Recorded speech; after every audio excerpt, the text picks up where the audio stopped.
And go. Click, click. Here we are. Doing it a different way today. Another type of ponder gander with some postmodernism thrown in. So we're reviewing Bundyville, The Followers.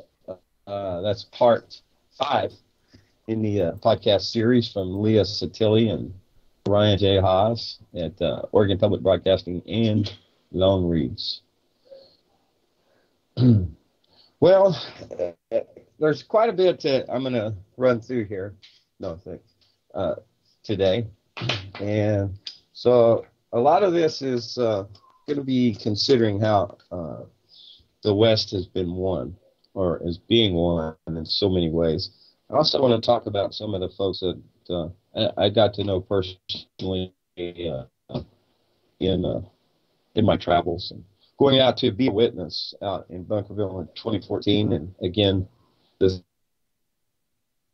at the trial of Clive and Bundy. A lot of time with some bit of word here in trying to title this. Called it The Followers, Fallout, Fallen. And some of the ideas I played with there before settling. Vincent, you keep cutting out. So yes. You keep cutting out. Do I really? Yeah, you gotta get in a better position or something. I don't know where your cell phone this thing is, but phone to the other side of the laptop, which I'm using as a cheat tool. Okay, so we'll go back in here, and we're talking about this podcast from Leah Satilli. Is that coming in better? Yeah, it sounds all right. All good, Grimmer? Yeah. Okay. All right. So she calls Bundyville, that they went out there and kind of built up a town about 1916. She said it was a terrible plan. This place in the Arizona Strip, all cut off from the rest of the world. Talking about this straight line ancestry and plural polygamy and persecution and the purge. So talking about how it was a tough and rugged and hardy bunch of folks out there. And then there were you never wanted to cross. So when I heard that, this is Lyman Hafen of his things that he has written. That comes from Far from Cactus Flat. But my experiences with big families, there's always that reputation, just a small 2 or 3, a tough guy, you know.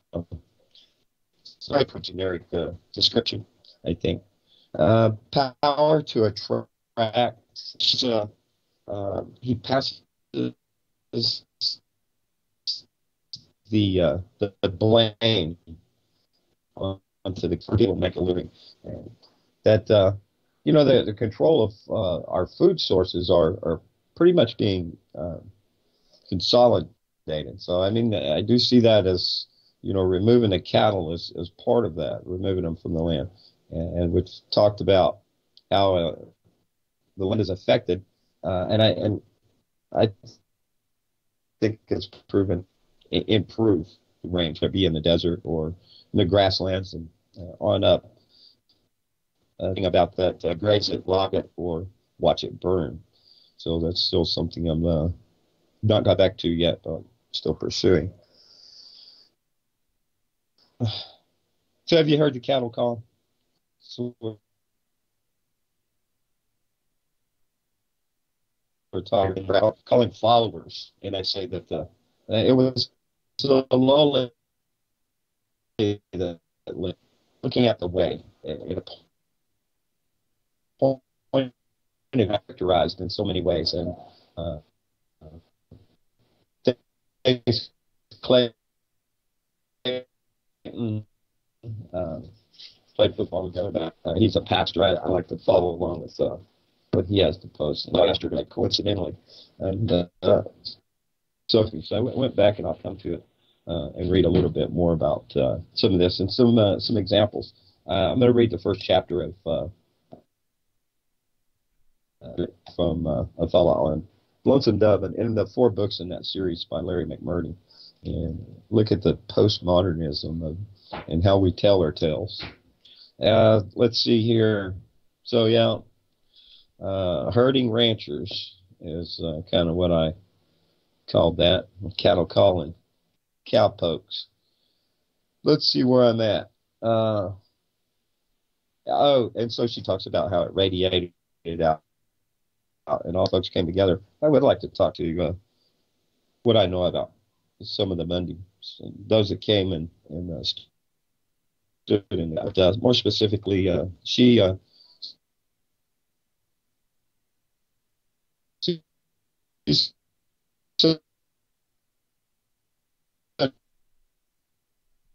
centralized. Yeah, you're really cutting out, man. People like us. Can you hear me? Well, I have a show here that I am. Maybe it's. I don't even know if you can hear me. I'm talking here. I wonder if it's just my wave. I can hear you. Can you hear me? Yeah, you just keep on. Do you hear me? Cutting out really bad over there. Well, that sucks. It does suck. Don't know what to do. Yes. Is it real bad? Well, periodically it's like, every third word or something. So let me try to move this one more time. This is it's piped in sunlight out here where I live at, and my cell pings from anywhere, and a great many miles from where I'm actually at. So okay, my location. There we go. Right, okay, that's better, so that's better. She talks good things. Specifically, again, she's brought the exception to the number of people that were there, which numbered into thousands and several hundred that day. And it's always portrayed that there were some Wild West shoot 'em out by the cowboys going to happen, and the militiamen and so forth, and that's not the case. She spoke specifically about Ryan Payne and Richard Mack, the sheriff. He got a pardon too from Trump. So we know that the Hammonds, they recently received pardon from Trump. And she also talked about Blaine Cooper. But on most recent yesterday, Todd Engel, he received 14 years from Judge Navarro, and he's been in jail for like 2.5 years now, and 14 years. Now, Navarro says in the record that with these Brady violations and the Giglio and all this failure to turn over this as culpatory evidence, there was no way that there could ever be a fair trial. So she dismissed with prejudice the charges against Cliven, Ryan, Ammon Bundy, and Ryan Payne. And following the next tier, which was level 2. So they started with level 3, 2 mistrials, and finally conviction of Greg Burleson, and he got 68 years for saying things he would have done. Yeah, they got him drunk, and the FBI, when I say they, posing as a film documentary crew. So he got 68 for that. And generally, what we saw from Todd Engel, he was standing on the bridge, not pointing a gun at anybody. He went to Sugar Pine Mine. He went to the Oregon Malheur stand up there, and to tell Ammon, hey, it'd be a good idea just to stand down this type of deal right here, which I also thought so too. Once you went up there, made your point, then regress from there, and a lesser of a hard stand, as it would have been called, I guess. So Todd, he receives the 14 years. Somebody was talking about the time served, so I'm going to assume that would have to be included. So he's looking at least a decade.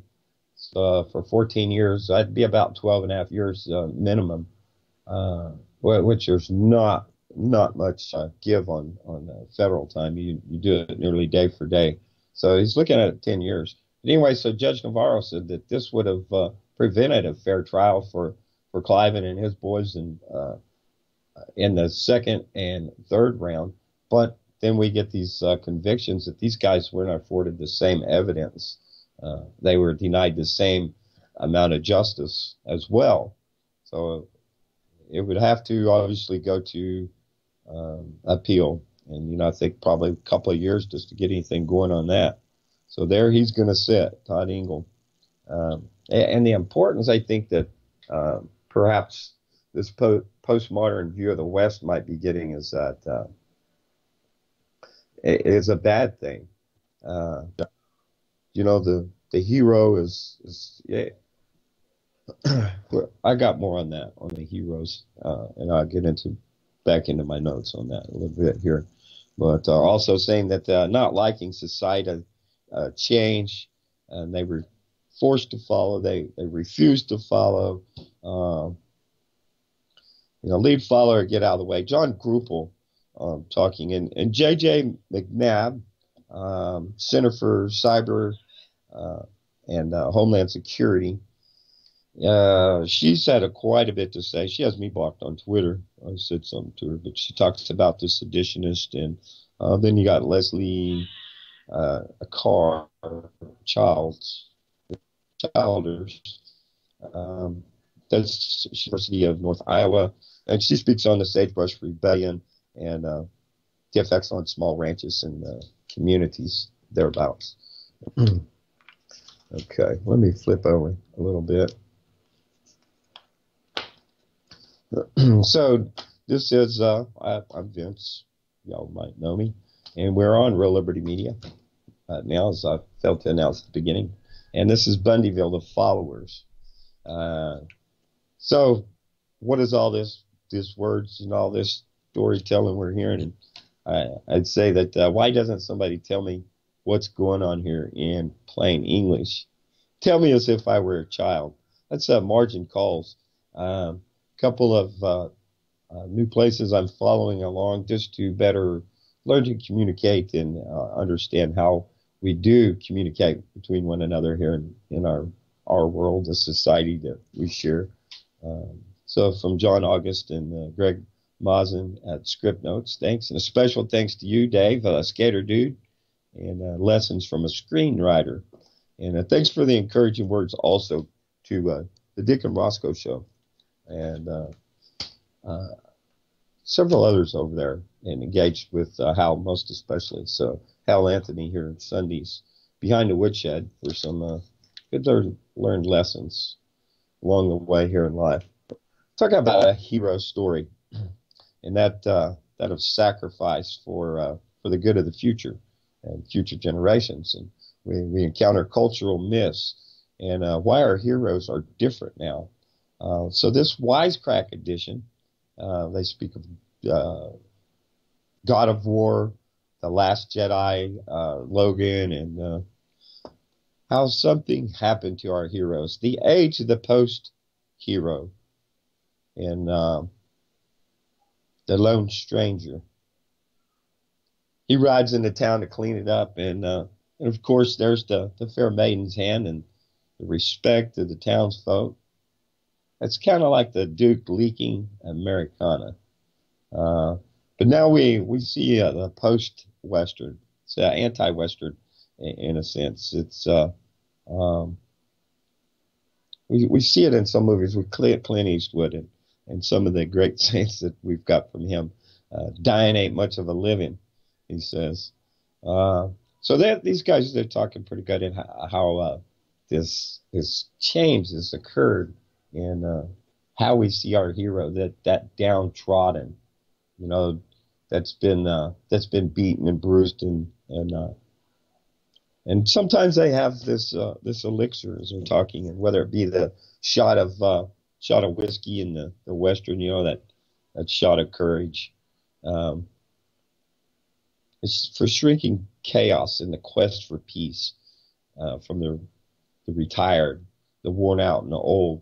It's a reversion of the adversion, and we see it in violence, coming to terms of the necessity. There's no living without the killing. There's no going back from it. right or wrong, it's a brand. A brand sticks. That was from Shane. Myths, stories as society tells itself. We can never know the fundamental truth of a thing independently from our perceptions and experience. A mythological belief through which we can uncover the truth and the rest of the world will realize you're right. Epsilon Theory. So see more on that. That's a pretty good, interesting looking study there in Kent, the critique of pure reason. Find that on the web search. And there I flip past this and I see a couple of notes I wrote for me and Flash. Flash and I did some radio last Saturday. Wow, it was a week ago already. So yeah, only mad dogs and Englishmen go out in the midday sun. So glad you tuned in right now at 12:17 in the Central Time Zone. And all right, that's that we go back to. That's some words I didn't finish my vocabulary list, but this essay this fellow wrote is on the postmodern aspects in Larry McMurtry's Lonesome Dove, Streets of Laredo, Dead Man's Walk, and Comanche Moon. And that is by Pat Smith Nickel. He's got a BA and a MA, and it's a dissertation in English, and it was approved at the Texas Tech Doctorate of Philosophy. So added some names or some letters to the end there. I seen something on that yesterday about adding and taking and what was his name? He was just the plain fella. Too bad I don't remember that. Tell it better. But there's a lot of words in here that I wanted to check, and somebody absolutely did not know. So I got a partial view, a conical view, which is one of the used in conical breaks, just slice and dice and break a body of information down into smaller parts. And all those that are accepted as having all the qualities that a thing of its kind should have. That's kind of what I'm trying to do here in perspectives. And there's the end. So I know right there where I was at. And I'm going to go back over here to these other notes. And then I did some screenshots. I was trying to get technical today. I'll be back fully online next month. Oh, so yeah, Grimner. There's the series, the Matrix series, these movies. Could you do a rundown of tell us what the Matrix movie is? Tell you what the Matrix movie is. Mm-hmm. The Matrix, according to Hal Anthony, is not a movie. That is a Hal anthem. The Matrix is, after the machines took over, after the great war between humans and machines they created, the machines took humans and started to use them as batteries and plugged them all into a computer-generated simulation of Earth, universe, whatever. And so they were plugged in. They thought they were living a real physical life on a real physical planet.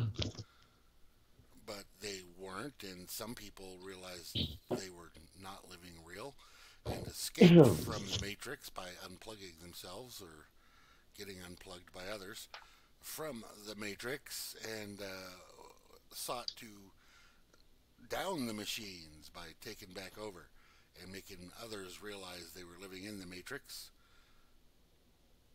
And so in the end, we don't really know for sure, but they had a place called Zion. Imagine that. Zion. That they were using as their safe place where the machines weren't active, and they wanted to get all the people there. I'm not sure exactly what you want. You want the whole trilogy spelled out? Well, just in the outline, yeah. A lot of people, I guess, think that we really are living in a matrix, right? A lot of people think we are living in a matrix. Definitely metaphorically, I'd say. And whether that actually be the case or not, I don't know. But I don't think we're so much in a matrix, but as we are have the universe, I do believe, is a simulated thing that was created by our minds, our thoughts, and that's what I think about that. But I don't believe in the whole the machines took over and plugged us into one. But I think we are just energy beings living outside of what you see or what everybody sees as this physical existence in a linear timeline. So vibrating along through the cosmos. It's just, this is this physical existence that we go into. It's just it's a diversion, entertainment for us. Fleeting, certainly. Well, it's vacation, whatever. You can go and experience whatever from just, and you may be existing in several different realities all at once, and this is the one you're focused on because this is the one that you're seeing here from this particular point of view. That goes in pretty good with what we're talking about today about postmodernism. And you had a question on that. What does that mean? The future, postmodern? Postmodern. If post is after, means after, and modern would mean now. So it would be after now, which that would be in the future, right? Well, it's I have it down here if I can read it somewhere along here in my my scrubby technology here of what I did. I just did a screenshot and pulled it over to my laptop here. Man, they are so small and hard to read. But I'll try to come back, carry on to that. And we'll look at this postmodern idea. And then I'm going to come back to some Scriptnotes and some wisecracks here, but I'll give that just a little opening. Why our heroes are different now. The wisecrack edition on the age of the post-hero. I didn't say what you said. What? Okay, here I'm back. Again, I was talking about the Epsilon Theory. That's Dr. Ben Hunt's ongoing examination of the narrative machine driving human behavior, political policy, and ultimately capital markets and unconventional worldviews best understood through the lens of history, game theory, and philosophy.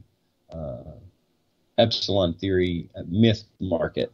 And you'll be able to find when this goes to the blog page there, all the links and the extras and stuff to track all this down in the paraphrase plagiarism of today.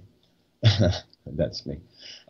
So we have Scriptnotes. John and Craig discuss the power of point of view in scripts and how the choice of which characters have storytelling power changes. How we experience a movie. Yes?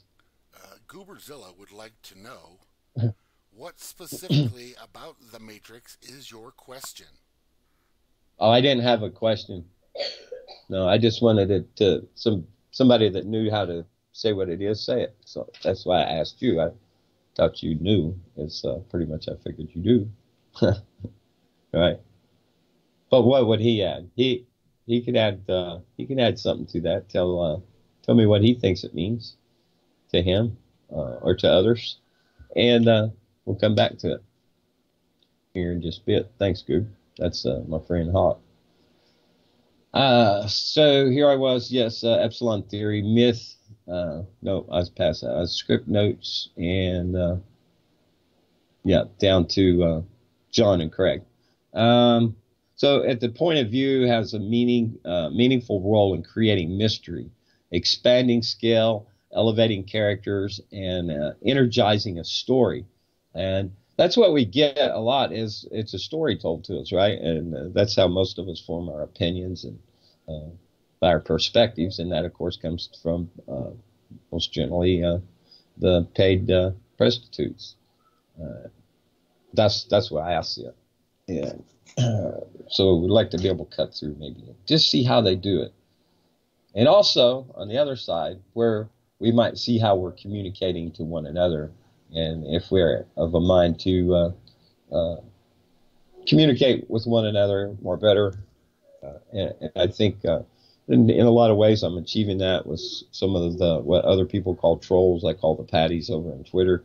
At least having some engaged discussion and beyond what they do with everybody else, which is just slapping with cow patties and insults and all this other stuff, which that's the way a lot of people like to roll. Let's see, the anti-bully now. The ones that were bullied do the bullying now. It's like it's okay because, hey, we're in that class, Then you get into words that are bad words. You can't say, on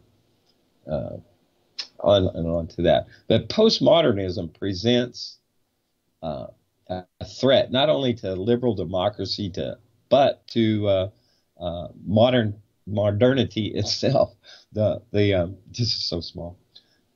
That may sound like a bold or even hyperbolic claim, but the reality is that the cluster of ideas and values of the root of postmodernism has a broken,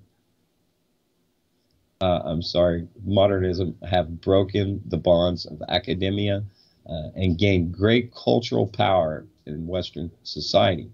The irrational and these symptoms of postmodern are easily recognized and much criticized. I hope this next picture gets bigger. But the authors underlying them is not understood. Sorry, this is it's blurred even. The next one's bigger. Good. This is partly because postmodernists rarely explain themselves clearly, and partly because of the inherent contradictions and inconsistencies of a way of thought, which denies a stable reality or reliable knowledge to exist. However, there are consistent ideas at the root of postmodernism, and understanding them is essential. If we intend to counter them, that is. They underline the problems we see today in social justice activism, undermines the credibility of the left, and threaten to return us to an irrational and tribal pre-modern culture. So I think our resident chatter Hans Dredd will appreciate that and how he describes anarchy. Postmodernism, most simply, is an artistic and philosophical movement which began in France in the 1960s and produced bewildering art and even more bewildering theory. It drew on an avant-garde and surrealist art and earlier philosophical ideas, particularly those of Nietzsche and Heidegger. It's this anti-realism and rejection of the concepts of the unified, coherent individual. It reacted against the liberal humanism of the modern artistic and intellectual movements, which its proponents say or saw naively universalizing a Western middle class and male experience. It rejected philosophy which valued ethics, reason, and clarity, and the same accusation. Structuralism, a movement which often overconfidently, attempted to analyze human ecology according to consistent structures of relationships, and that came under attack. So Marxism equally is rigid and simplistic. Above all, postmodernism attacks science and its goal of attaining objective knowledge about a reality which exists independently of human perceptions, which they saw as merely another form of constructed ideology dominated by bourgeois Western assumptions. That's AREON, AREONmagazine.com. Next image. This sucks. Okay, that brings us over to which I'm going to hold till the end. It's the Lonesome Dove. Wait a minute, I had one more. Where was it at? That I was wanting to read. Maybe that was it. Okay. Yeah. All right. Let me go back to my paper notes now. I want to go back over to Scriptnotes and point of view, the golden age where we see ourselves. And hey, shout out to Twitter, John August and Craig Miles. Talking about exposition and made fun with a lot of the information, and you could get into your story and completion of telling that, and start at the end. I say sometimes start at the end, and that is, I mean to say, is see how the story is being told. You understand how the story is being told, the information being presented, and it comes to give you an idea of perspective other than your own, which I think is very important, that we try to see other perspectives and then bring it all into what is actual. You can have all these ideas of the Matrix and reality, and but you're not walking through a closed door. That's pretty much reality. Some people say they can evolve past that. I don't know. Margin calling. Why doesn't I already read this earlier, didn't I? Yeah, margin calling. Why doesn't somebody tell me what's going on here in plain English? Unfortunately, I speak American in a merry way, American way. I'll skip that. Where?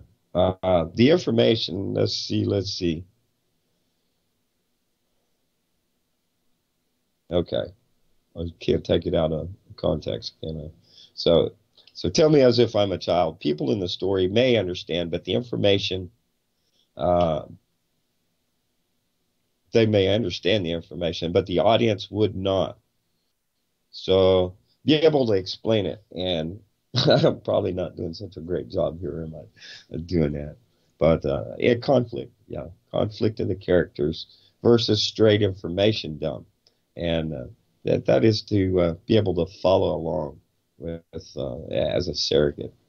So to drive scenes by the character, there could be someone wander through and tell you, tell their own story, that is. But mainly it needs to be driven by the hero, generally. I'm talking about this because I look back to many of those folks that did come and take that stand in Bunkerville, and trying to contrast the ideas of how they're made to be the bad guy.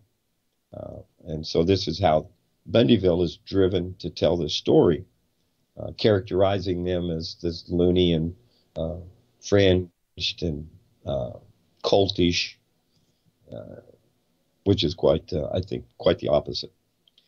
So we see power, position, ambition, and risk, and responsible to the story and the characters. And I don't think that Leah was being very kind and fair in that. So what do we look for? The right kind of character. And again, we have an information dump versus a mystery. And minus completion, that's only a single point of view. And so wanting to be the hero of their own story, they want to drive the scene. So to be like or with them in their ambition or desire, that's this point of view. And the audience must relate to a single concept, a character, as to not get lost. And it doesn't mean there's not others with their complexities. And I'm telling you out of this point of view edition, reading what I've taken from them. So anyways, to continue, it's a course of the book or a movie, and can follow two different characters in their point of view. But when they are together, the challenge is to follow one at a time. So we see with Leah, she throws in a bunch of these bad perspectives of these people and their actions, and then he relates that to being the whole of everybody, the followers, as she calls them. And those were people that stood up, that took the lead in trying to say, hey, wait a minute, government, I don't think you should be here with a couple of hundred army guys to, do another Ruby Ridge or another Waco. Um, let's see here. So we see movements inside the story, swift info dump, and that's needed for each entrance of character. Physical points of view, eyesight and sound, metaphysical or actual. Point of view for the watcher favors the reactions of point of view of a main character. And so that's how her story's told. And that's why she has all this, the response that she does in the telling of it. If you follow along and read those reviews by others, she's been criticized as well by some of the mainstream for trying to humanize Clive Bundy, which was just a ploy to make it look like she's being fair and impartial. But that's not really the case. Point of view is an opportunity to shake it up.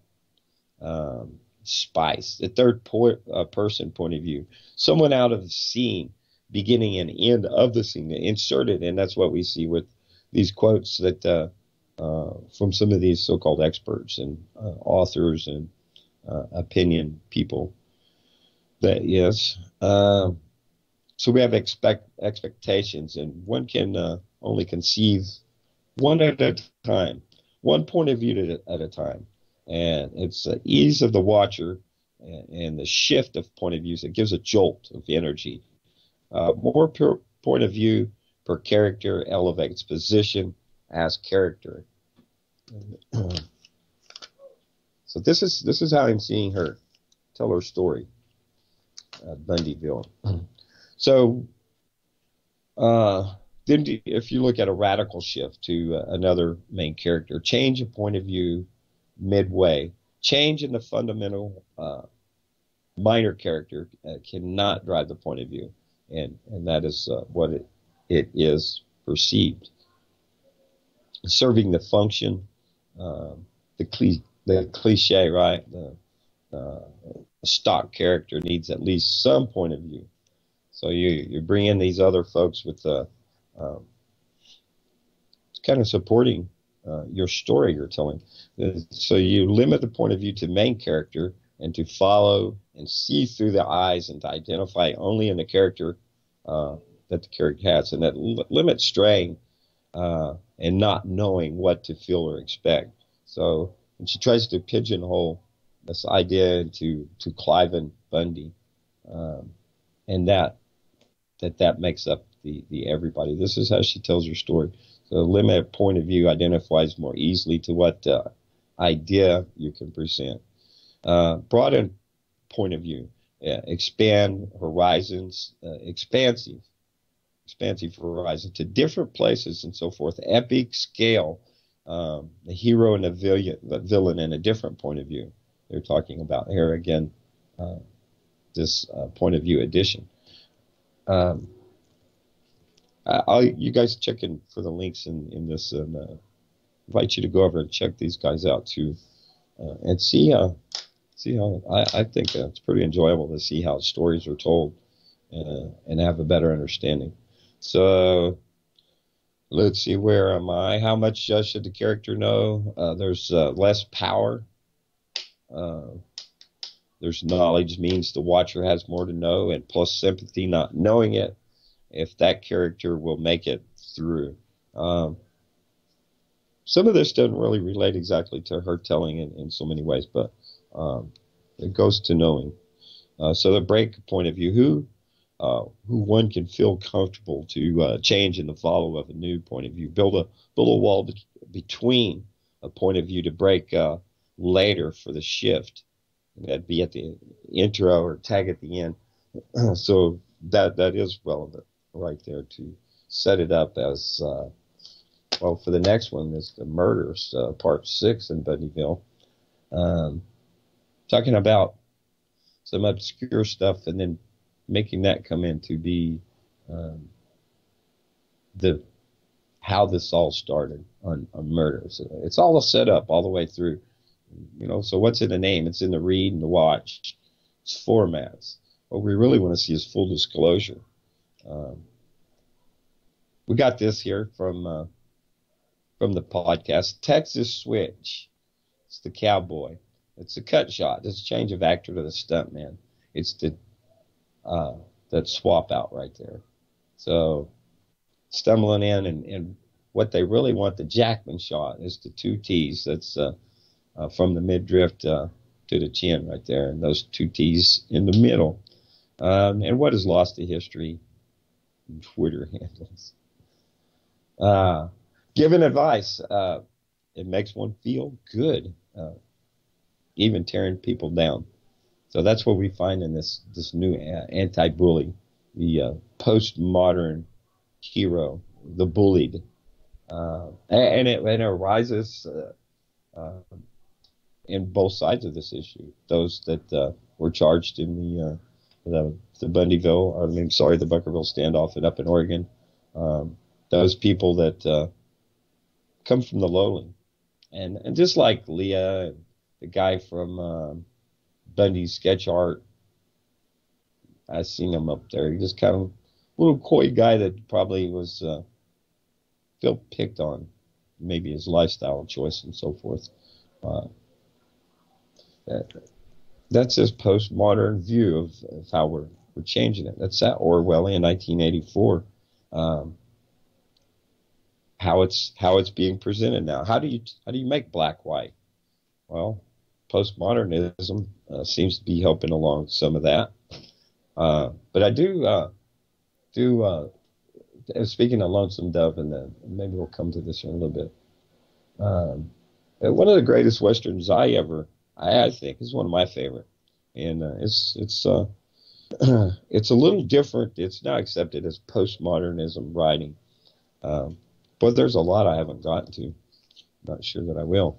Let's see here. So, anyways, John August and C.L. Mazen on Twitter.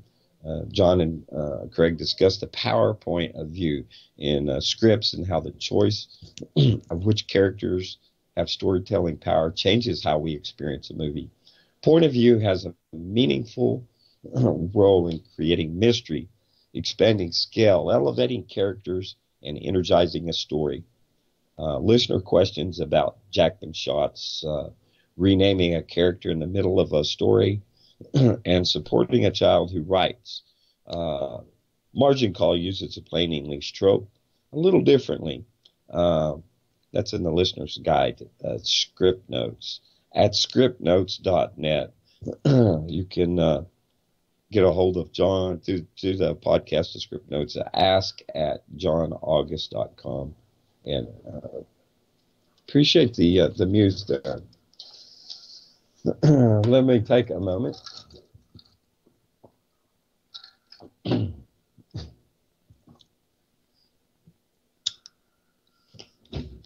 Well, let's see here. This is Postmodern Aspects in Larry McMurtry's Lonesome Dove, Streets of Laredo, Dead Man's Walk, and Comanche Moon. It's by Pat Smith Nickel, B-A-M-A, a dissertation in English. I'm going to read from the abstract preface and chapter 1, which is Postmodern Westerns, Turning the Genre Upside Down. And further, I'll have a link for this, which I haven't read yet, is chapter 2, What the Critics Have to Say. 3, Horns and Thorns, Larry McMurtry's Inhospitable Postmodern World in Lonesome Dove. 4 is Streets of Laredo, From the Range to the Grange. 5 is Dead Man's Walk, A Landscape of Emptiness. And Comanche Moon, Red Raiders of the Land, Escondado. And 7 is Larry McMurtry's The Lonesome Dove tetralogy, Transcending the Legend of Orpheus. And then at the end is the bibliography. The abstract. Postmodernism was first introduced to a post-World War II society.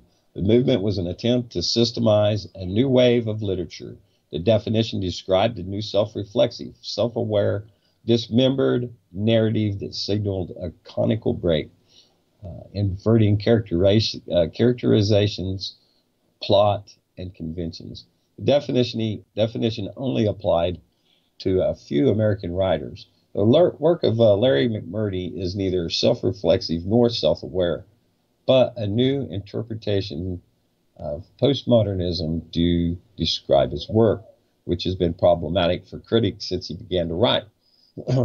He says he will examine 4 McMurtry novels and explain how they fit into postmodernism using a second-generation definition, one in which knowing is privileged over knowledge.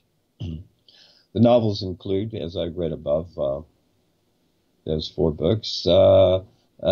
McMurtry argues implicitly that frontier survival skills are more important to the Westerner than academic pursuits. The paean to the adventuring cowboy. I had to look that up. It's a hymn or song to the praises of the cowboy. To that of the adventuring cowboy has been recognized in his westerns, but he further argues that this way of life has passed and a new character is needed to function today. That's where I see, is trying to push out Clive Bundy. It's a new West. It's the postmodern West, right? And where I see the relevance in these writings, in the podcast to this dissertation here. While the survival instinct was necessary, it has been superseded with logiocentric skills. McMurtry's postmodern metaphor for the chiasmus is physical and textual fragmentations. Once he became physically fragmented, Augustus McCrae, like the West he represents, can no longer survive. And this is a postmodernism of redefinition, right? The cows are crippling the tortoises type of deal, right? Several critics in recent years have begun to see the new Western as postmodern in design. The characters in modern Westerns find a world far more complicated than the one portrayed in traditional Western American myths. For purpose of this work, I will emphasize the postmodern definition of these critics. Brian McHale, Dewey Falkema, sorry, I can't read that, Theo DeHaas, Deborah Madden, Eric Jameson, Ihab Hassan, and most of the definitions that he will use will come from the second generation of theorists. Those who took their idea from earlier works. The 2 dominant or focusing components of the definition will be the ontological aspects of McMurtry's work and mesonymic. Let me try that again. To mimic. Yes, it's so hard. Fragmentations that characterize his novels. McMurtry's postmodern attitudes lie in his pragmatic view of life and his eulogy for a passing era. And next, let me actually come back and see where I pull these up at. I think I know. Oh, that's the close. Where's my definition? Here we go. Where you at? Yes, a paean is a hymn of praise or thanksgiving. In other words, we would be using his chiasmus. That's a reversal of in the order of words in 2 otherwise parallel phrases without repetition of words. Well, I used the kind of one about Pete Santilli today, or yesterday, was it? But anyways, I said, for Pete's sake, forsake Pete. That was just something to say. It struck me because I'm on this chiasmus right now. Another word I had to look up. And I find I do it and have been doing it in the titling in so many ways of my review of the podcast here at Bundyville. So we have words like pastiche, artistic work styled to imitate another work, artist, or period. Here's a real hard one to say. Misonym, bimmy. Yeah, the artwork with within the artwork. So inside that artwork inside. I think Chloe would probably appreciate that. Juxtapose, a contrasting effect. Epistemological, that's a theory of knowledge in regards to its methods, validity, scope, and the distinction between justified belief and opinion. And then we have, as opposed to the ontological, study of nature being, nature of being, becoming, existence, or reality, as well as the basic categories of being and the relationships.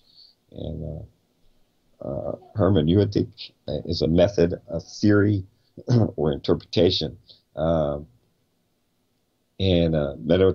metonymic is a figure of speech that the attributes of words is used in, like the pen is mightier than the sword. So a lot of this stuff is used to sway the reader, to bring you into this point of view.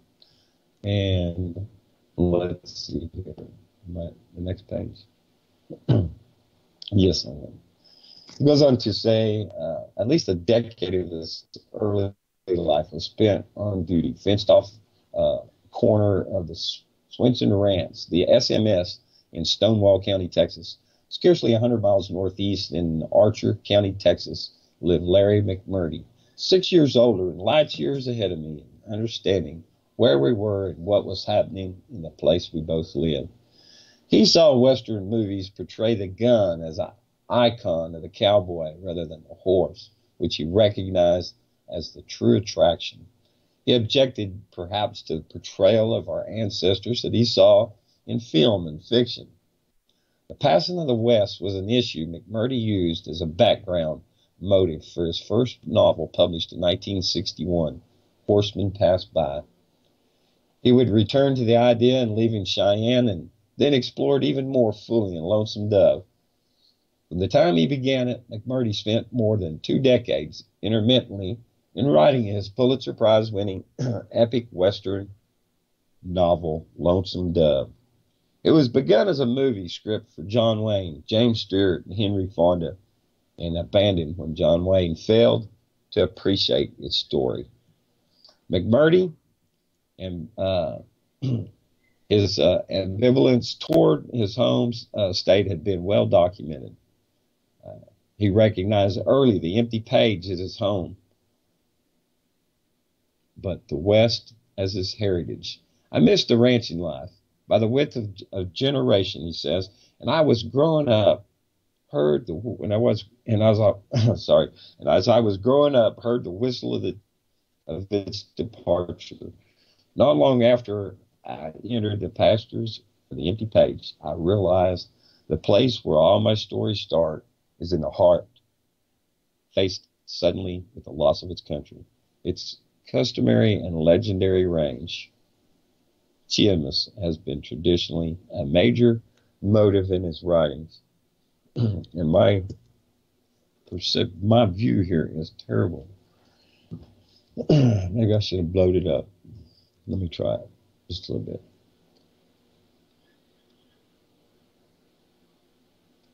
A little better.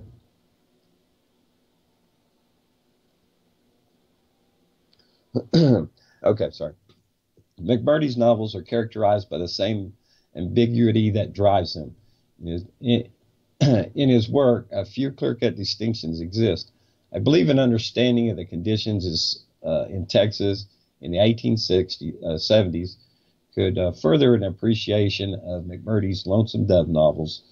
Texas after the Civil War was filled with wild, fleet-long, longhorn beasts which offered little meat and enormous challenge. Unclaimed, the cattle belonged to the entrepreneur who raided them. In a 1986 essay, McMurdy himself explains, no one knows how many cattle ran free in South Texas at the time of annexation, but by the 1860s, their numbers had swelled to between 3 and 4 million. McMurdy heard stories of past cattle drives from his uncle, saw firsthand what the ranching industry had become, how motion pictures and television portrayed his region, and perhaps wanted to tell a realistic Western story.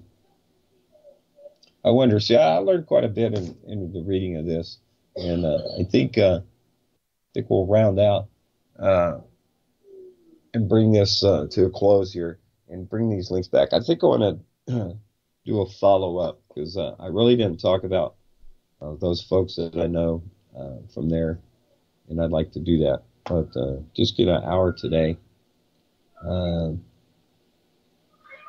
Anyways, Gander, I think I will. I'm going to come back and do a follow up on this. And the week of, let's see, August the 3rd, going to be silence. I think next week, and then after that, the week after that, I'm not going to do any radio that day.